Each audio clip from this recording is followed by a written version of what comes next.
Good day and peace be with you. Hey, speaking of peace, have you wondered why when we talk about Middle East it is all about conflict? So for today, we are going to talk about it hopefully without starting a war and conflict into our different perspective.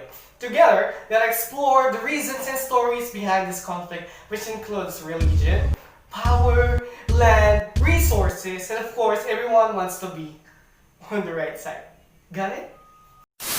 So for this chapter, we will talk about the dispute between Israel and Palestine, Nasser and Pan-Arabism, the Arab and Israeli dispute, as well as the revolution in Iran, Iraq's aggression, Afghanistan and Taliban, and last but not the least, society and culture. So fasten your seatbelt as we are going to a virtual Middle East field trip. So I am your tour guide for today, Nigel Harvey C. Sembrano, and welcome to the Voices of the Past, the disputes and conflicts in the Middle East.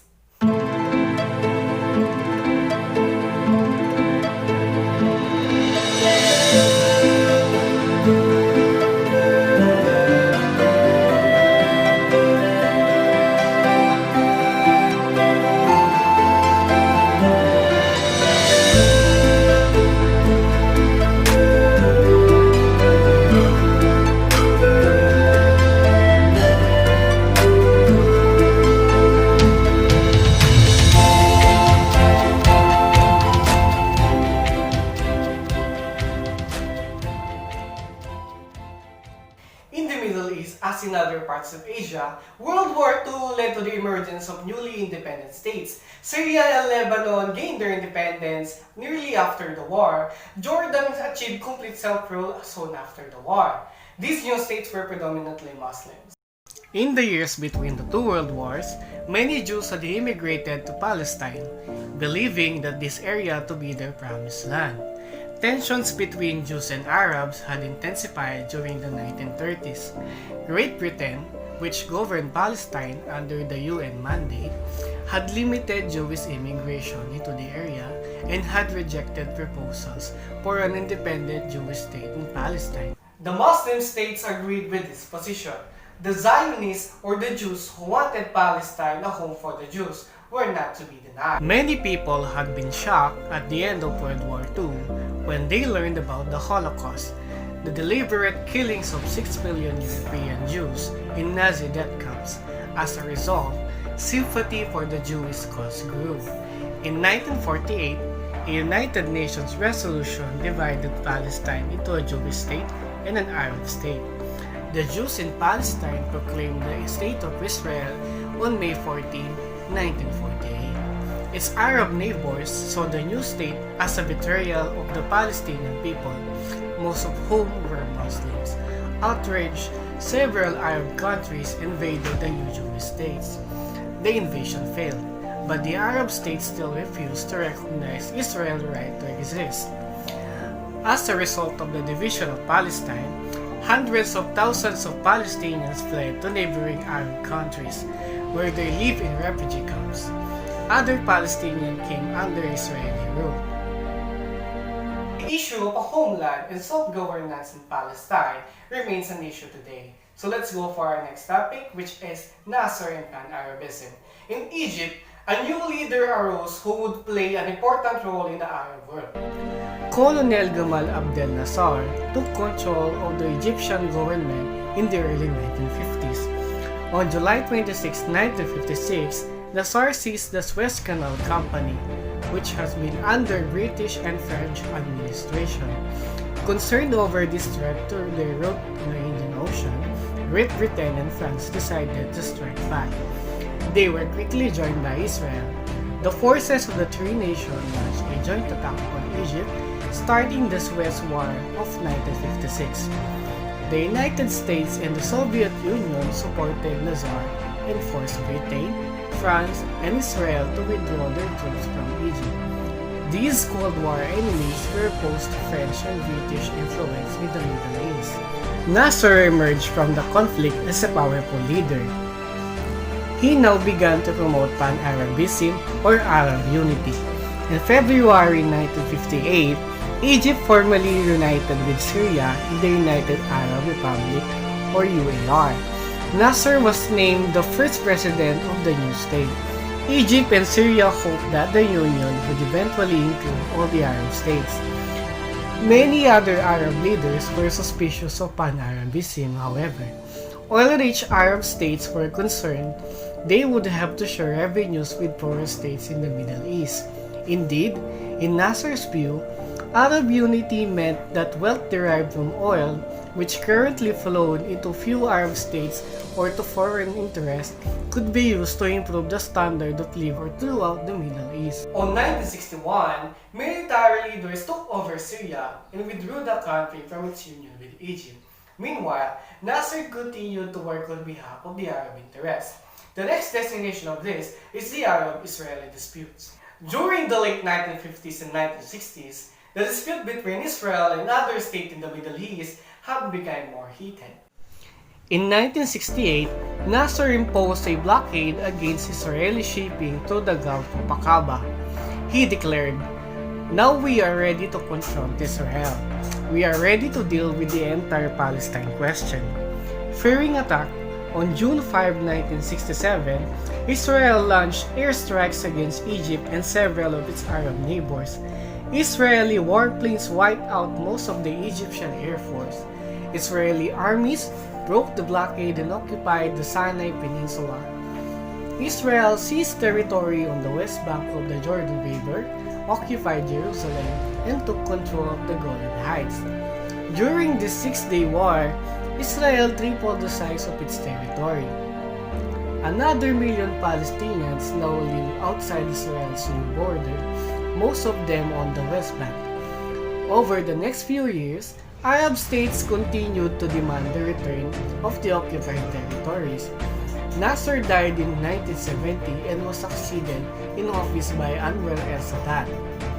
In 1973, Arab forces led by Sadat launched a new attack against Israel. A UN negotiated ceasefire ended the conflict in 1974. Meanwhile, the war had serious effects on the economy of other nations. A number of Arab oil-producing states had formed the Organization of Petroleum Exporting Countries, or OPEC, in 1960 to gain some control over oil prices. During the 1973 war, some OPEC nations announced large oil price increases for foreign countries. The price hikes and cuts in production led to serious problems in the United States and Europe. The oil shortages were a major factor behind the surge of interest in alternative fuel sources. In the United States, President Carter warned against a dependence on foreign oil and promoted the use of coal and solar power. He also persuaded the American legislature to create the Department of Energy. President Carter also played a role in peacemaking in the Middle East. In September 1978, he met with President Sadat of Egypt and Prime Minister of Israeli Menachem Begin. The result was the Camp David Accords, an agreement to sign a peace treaty. Although the 1979 peace treaty ended the war between Egypt and Israel, many Arab countries continued to refuse to recognize Israel. Our next topic is the PLO and the Intifada. In 1964, the Egyptians took the lead in forming the Palestine Liberation Organization, or PLO, to represent the interests of the Palestinians. The PLO believed that only the Palestinian peoples had the right to create a state in Palestine. At the same time, a guerrilla movement called Al-Fatah, headed by the PLO political leader Yasser Arafat, began to launch terrorist attacks on Israeli territory. Terrorist actions against Israel continued for decades. During the 1980s, Palestinian Arabs, frustrated by their failure to achieve self-rule, became more militant and led an intifada, or uprising, in the territories occupied by Israel since the 1967 Arab-Israeli War. Finally, in 1993, Israel and the PLO agreed that the PLO would have control over a semi-independent area. In return, the PLO recognized Israel's right to exist. Even with this change, little progress was made toward Palestinian statehood. Some Israelis did not want to give up the occupied territories for a Palestinian state, while some Palestinians continued terrorist talks and did not accept the state of Israel.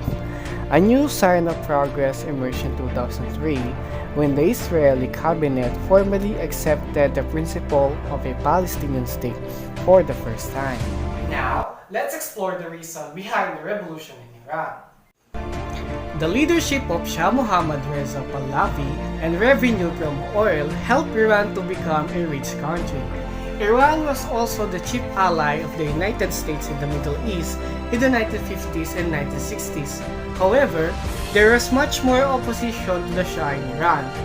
Millions of devout looked with this state at the new Iranian civilization. In their eyes, it was based on greed and materialism, which they identified with American influence. Leading the opposition to the Shah was the Alayatollah Ruhollah Khomeini, a member of the Muslim clergy.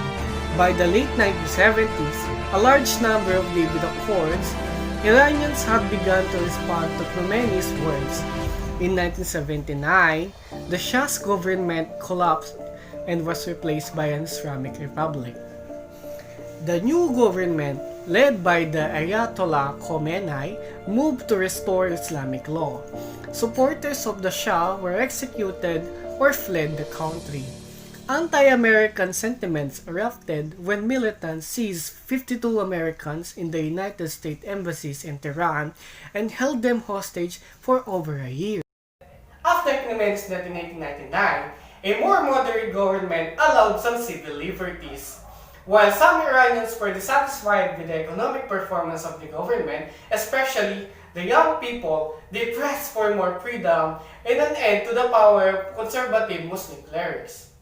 After Iran is another Middle East country that starts with letter I, which is Iraq and its aggression. West of Iran was a militant, hostile Iraq, which was under the leadership of Saddam Hussein from 1979. Iraq and Iran have long had an uneasy relationship fueled by religious differences. The Iranians are largely Shiite Muslims, while most Iraqi leaders are Sunni Muslims.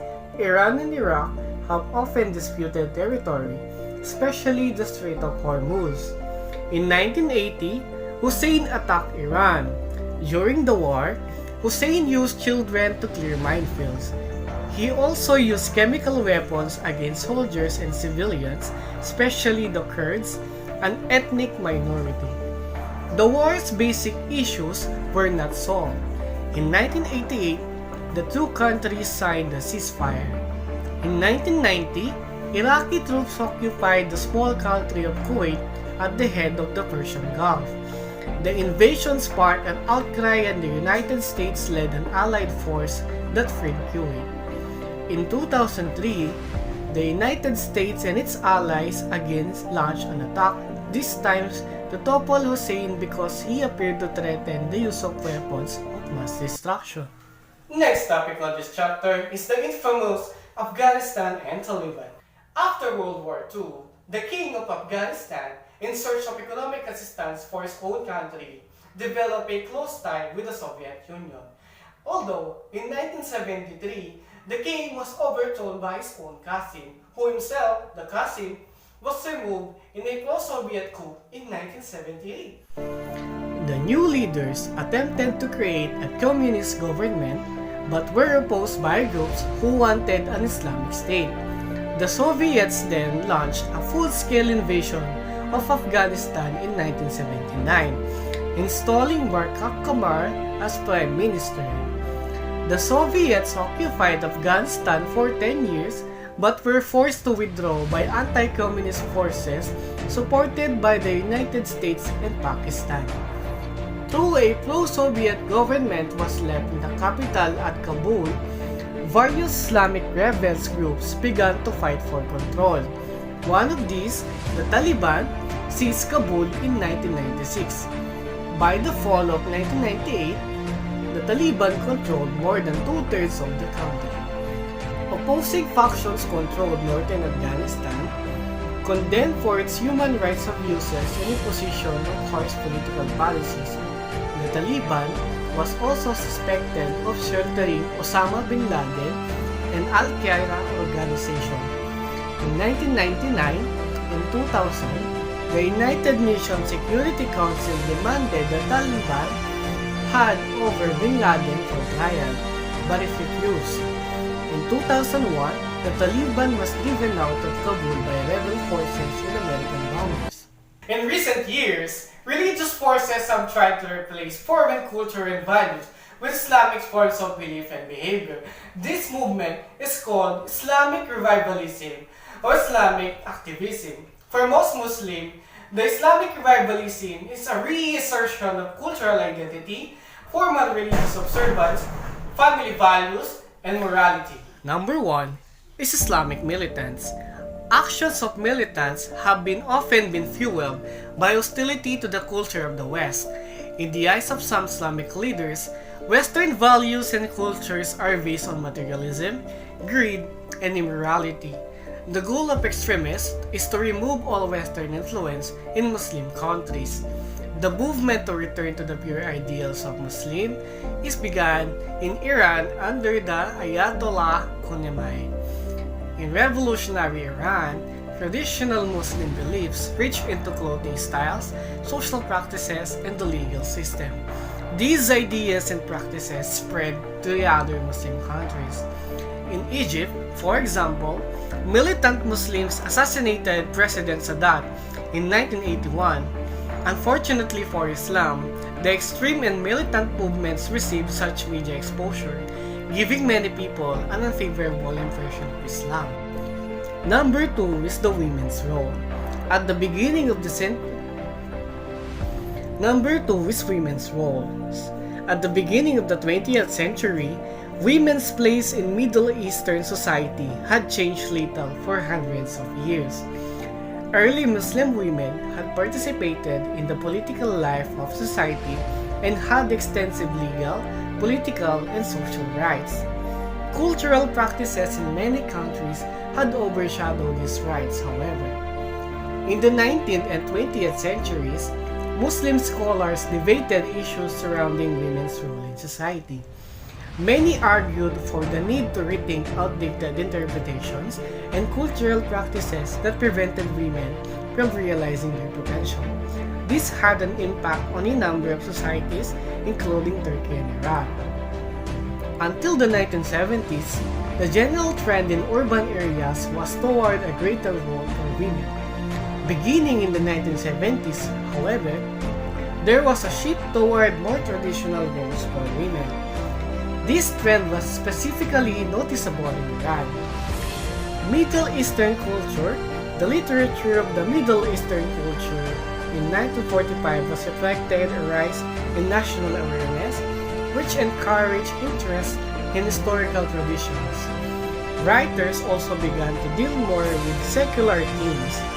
Literature is no longer the reserve of the elite, but is increasingly written for broader audiences.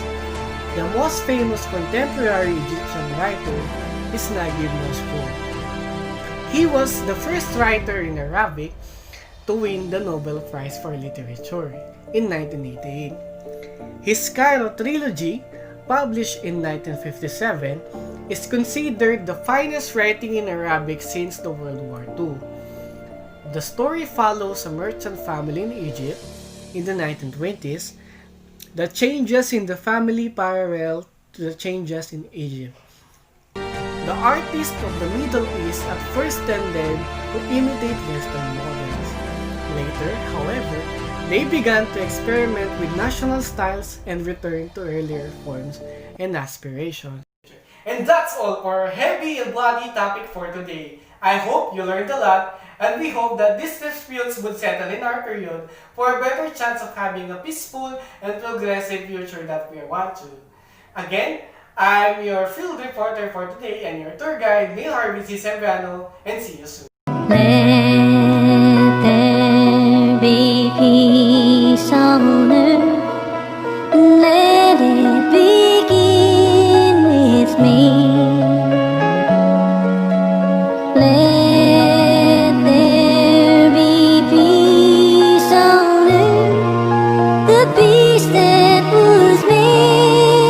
it be.